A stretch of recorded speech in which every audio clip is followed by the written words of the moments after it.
This is how to redeem your Amazon gift card.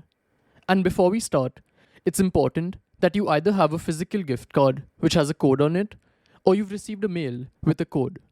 Then the first step is to open Amazon on your phone. And once you're here, click on Menu that's at the bottom right. Then select Amazon Pay. It's the second option. And here you'll find the option called Gift Cards. So select it.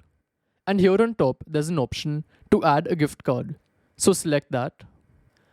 And here, as you can see, we have to enter the gift card code. So I've entered it. And now I'll click on Add Gift Card to Balance.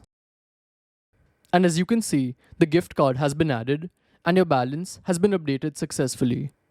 So again, if you want to check your balance, just come back. And here you can see your balance has changed. So this is how it works, and I'll see you in the next one.